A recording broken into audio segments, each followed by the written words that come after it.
उठा सकते हैं और नुकसान भी। तुम बेकार में परेशान हो रहे हो, ऐसा कुछ नहीं होगा।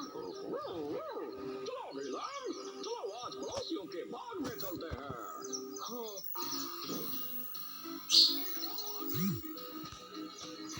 सोनीपत जाने वाली ट्रेन कहाँ पर आएगी?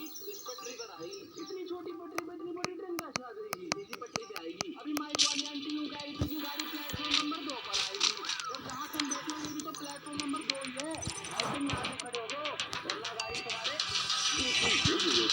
आज शाम 6:30 बजे पृथ्वी पर।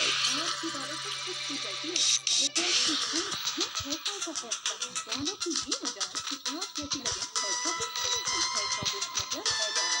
रात में 1 बढ़ाई मस्त रहेगी मोल को कार्यक्रम एक्सेस वालों को अंदर से रिकॉर्ड करें। अब खूबसूरत 5 घंटे बाकी चले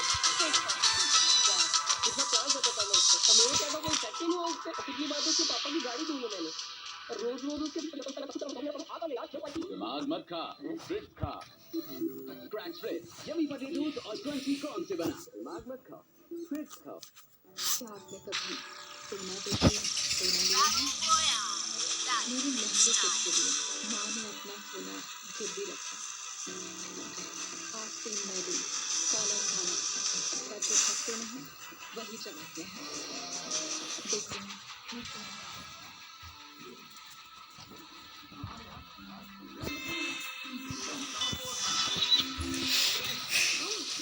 या दोनों। हम दोनों नहीं, ये दोनों व्हील 2 in 1 में है नींबू और जैस्मिन की खुशबू, सफाई के साथ फ्रेशनेस भी। अब इसके कपड़े भी तुम ही धो। Wheel 2 in 1। आधुनिक तकनीक और महाशक्तिशाली फॉर्मूला ने बनाया है घड़ी को भारत का नंबर 1 डिटर्जेंट पाउडर। मैं मान्या फेमिना मिस इंडिया 2020 रनर पूरी इंडिया में पर सोचो 50 करोड़ लड़कियां और सिर्फ 1 मिस इंडिया। ऐसा क्यों? हर लड़की में ग्लो है और उसे सामने लाने के लिए ग्लो एंड लवली करियर से लॉग इन करें और अपनी कामयाबी की कहानी शुरू करें। Miss IPS, miss nursing, miss engineer. Girl, India की आधी पॉपुलेशन हम हैं, तो उसे ग्लो कराने का आधा जिम्मा भी तो हमारा हुआ ना। Agree? Glow and lovely career, जो करो ग्लो करो। कितने जॉन्स होंगे, बीमार पड़ेंगे। ईशान संभाल लेगा क्योंकि डेटॉल आदत देती है 100 बीमारी फैलाने वाले जर्म से सुरक्षा। सफाई तो अच्छी करती है ईशान, अपने भी और जॉन्स की भी। मेरा घर डेटॉल का धुला। अब 5 डेटॉल की सुरक्षा सिर्फ 10 रुपए में। मच्छरों से चाहिए सही प्रोटेक्शन तो छोड़ो लो हाई और ले आओ मॉर्टीन स्मार्ट, जो ऑटोमेटिकली मोड चेंज करके दे आपको कंप्लीट प्रोटेक्शन। 100% automatic, 100% protection. यही 100% प्रोटेक्शन अब मॉर्टीन रीफिल पे 10 रुपए की छूट पर। आप अपने बाल संभालें। इलेक्शन, गर्मी, पसीना कहीं की शाइन ना बिगाड़। बाल संभालेंगे, शाइन भी करेंगे। सनसेट रॉक शाइन विद आंवला पर्ल। गर्मी हो या पसीना, ये दे आपके बालों को अप टू 24 आवर्स शाइन। बाल संभालेंगे,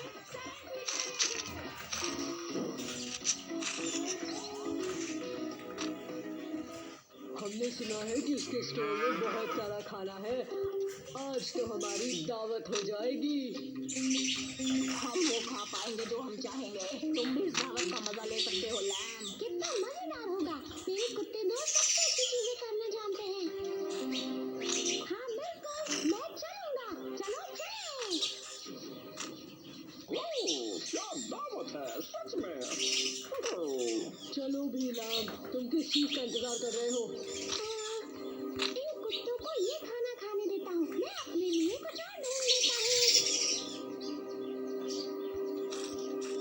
हाँ, ये है ना कुछ मेरे खाने लायक।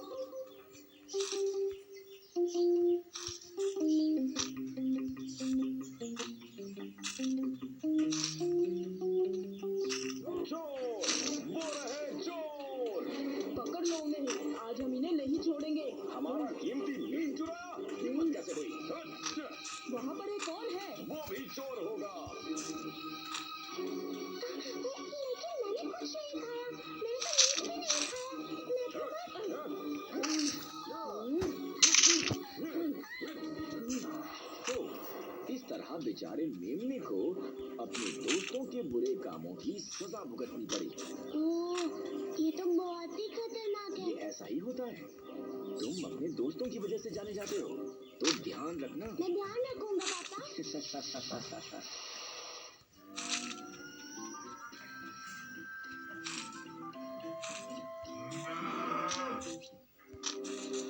तुम रो क्यों रहे हो सानी? दादाजी, मेरी बात में बहुत दर्द हो रहा है। दादाजी, माँ कह रही थी कि शाइनी का दांत टूटने वाला है। ओह, ये तो बहुत अच्छी बात है। हाँ? चलो, इसे अच्छे से समझने के लिए मैं तुम्हें एक कहानी सुनाता हूँ। बैठ जाओ। ये कहानी सुनेंगे। स्केली नाम का एक छोटा सांप था जो जंगल में रहता था, और बिल्कुल तुम दोनों की तरह वो बहुत शरारती था। वो अपने पापा के साथ रहता था। स्केली, बस बहुत खेल लिए, चलो जल्दी आ जाओ। ठीक है पापा। लेकिन एक दिन वो बहुत बेचैन होने लगा। आज तुम इतने बेचैन क्यों हो स्केली? पता नहीं पापा, लेकिन मेरे सारे शरीर में खुजली हो रही है। स्केली, तुम साफ सफाई तो रखते हो ना? हाँ पापा, मैं दिन में 2 बार अपने आप को मिट्टी में रगड़ता हूँ, लेकिन अगले दिन स्केली की खुजली और ज्यादा बढ़ गई। मेरे शरीर में बहुत दर्द हो रहा है पापा। क्यों? कुछ समझ नहीं आ रहा। मुझे पता है तुम्हें क्या हो रहा है। अब तुम बड़े हो रहे हो। पर ये सहन नहीं हो रहा है। तब एक दिन बहुत अजीब घटना हुई। पापा, पापा, ये देखो क्या हो रहा है। ये दर्द बढ़ रहा है। क्या क्या हुआ? देखो यहाँ। ओह, अच्छा। पापा, आपको तो जरा भी चिंता नहीं हो रही। मुझे दर्द हो रहा है। मुझे पता है। वो पत्थर दिख रहा है? जाओ, अपनी गर्दन को वहां जाकर रगड़ो। क्या? जैसा कहता हूँ वैसा करो। लेकिन पापा, आप क्यों मुझे ऐसा करने के लिए बोल रहे हैं जिसमें दर्द और होगा? स्केली, जाओ और वो करो जो मैं तुमसे कह रहा हूँ। अभी जाओ, अभी मेरे बच्चे।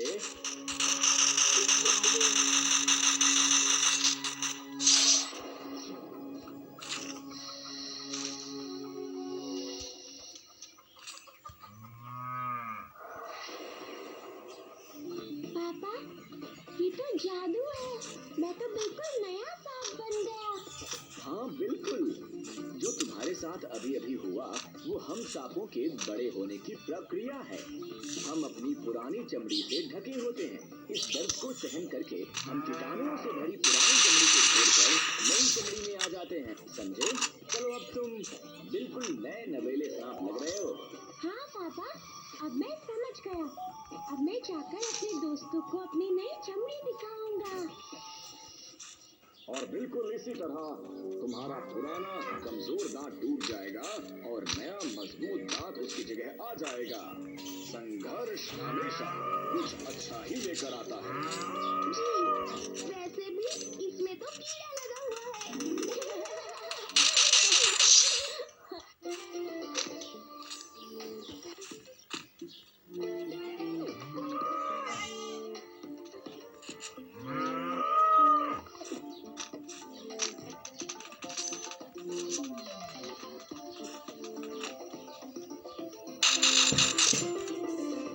Jak lagi dia sakit banget. दहा वाजता.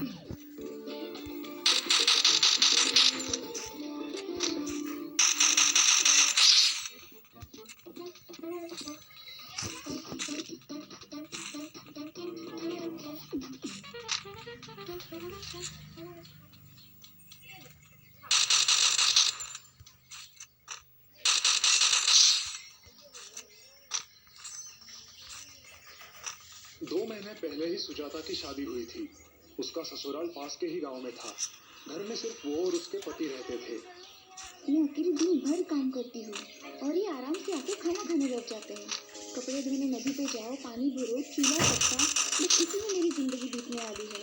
मेरा सारा सिलाई करने का हुनर मिट्टी में मिलने वाला है। कभी परे छूट जाता है। खेतों में काम करके उसका बदन दर्द कर रहा है।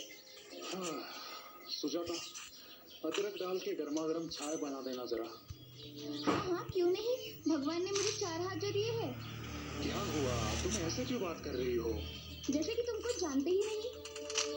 सुजाता का मूड आज बहुत ही उखड़ा हुआ था। उसे ऐसा लग रहा था कि उसके पति उसकी कोई चिंता नहीं करते। उसने उसे घर की नौकरानी बना के रखा है।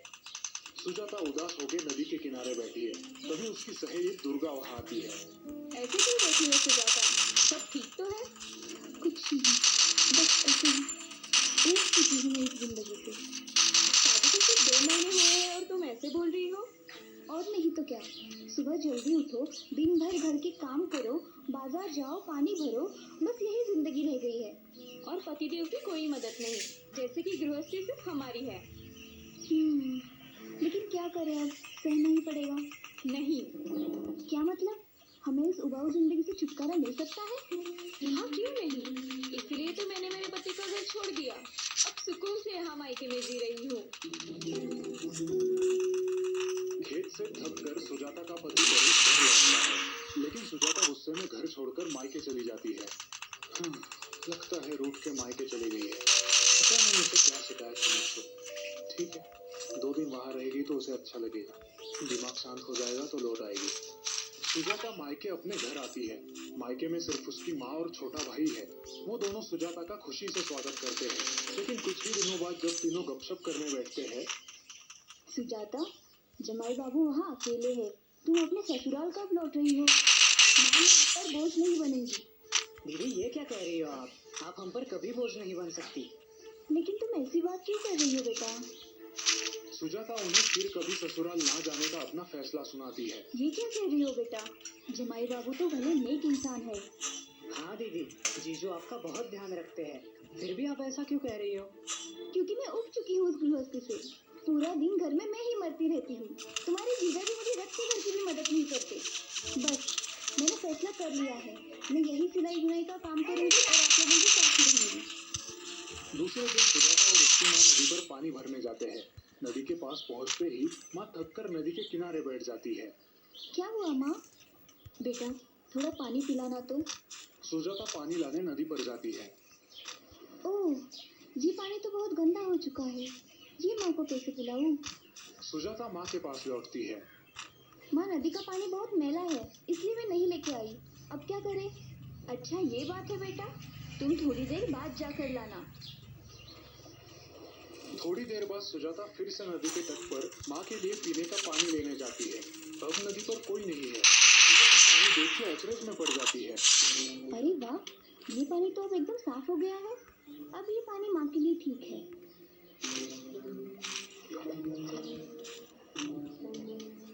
माँ, नदी का पानी बिल्कुल साफ है। ये कैसे हुआ? हमने तो कुछ नहीं किया। क्योंकि उसमें जमा मिट्टी और गंदगी नीचे बैठ गई है और बिना कुछ किए हमें साफ पानी मिल गया। बेटा जीवन भी ऐसे ही होता है।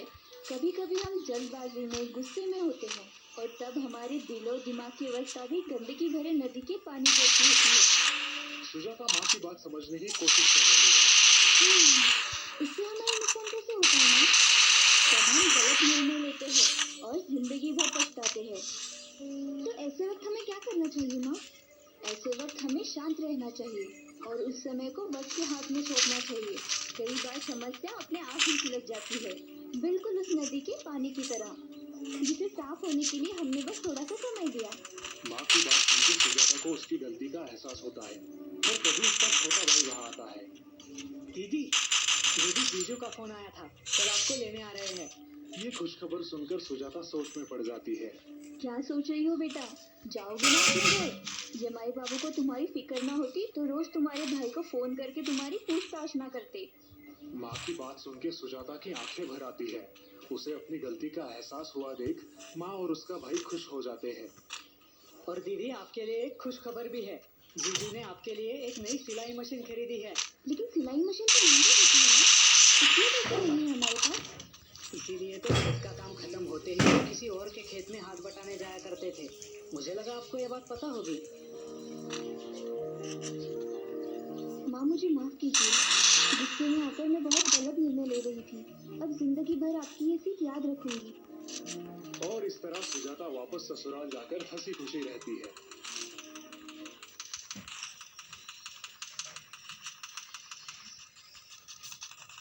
मणिपुर नाम के गांव में राघव नाम का एक आदमी रहता था। राघव का उस गांव में एक गैरेज था।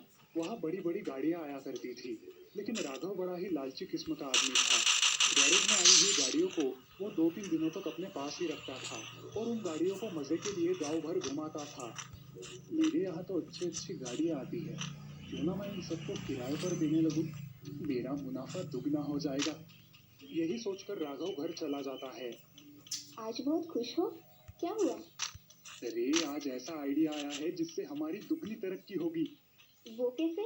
आपने कुछ अलग धंधा शुरू किया है क्या? अरे नहीं, गैराज में जो गाड़ियाँ आती है ना, उन्हें घंटे के हिसाब से मैं किराए पर देने की सोच रहा हूँ।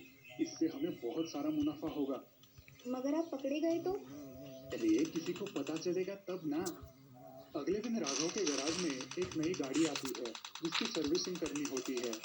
अरे राघव, जरा गाड़ी देखो तो, आवाज कर रही है, क्या हुआ है क्या पता।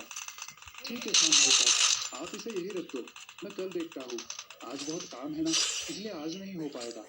ठीक है, फिर कोई जल्दी नहीं है, मैं परसों आकर ले जाता हूँ। जी साहब। शाम अपनी गाड़ी बाहर रखकर चला जाता है। शाम के जाने के बाद राघव वो गाड़ी पूरी तरह से ठीक कर देता है। गाड़ी ठीक करने के बाद उसमें बैठकर पूरे गांव भर एक चक्कर लगाता है और उसे एक लाइन में खड़ा कर देता है। तभी वहाँ एक आदमी आता है। अरे राघव भाई, कोई गाड़ी है क्या? मुझे किराए पर चाहिए थी, थोड़ा शहर होके आता हूँ। कितने घंटों के लिए चाहिए तुम्हें? शाम तक चाहिए राघव भाई। घंटे के हिसाब से पैसे लूंगा। हाँ चलेगा। 500 रुपये घंटा लगेगा। हाँ भाई चलेगा, मैं ये गाड़ी लेकर जाता हूँ। वो आदमी वो गाड़ी भाड़े पर शहर ले जाता है।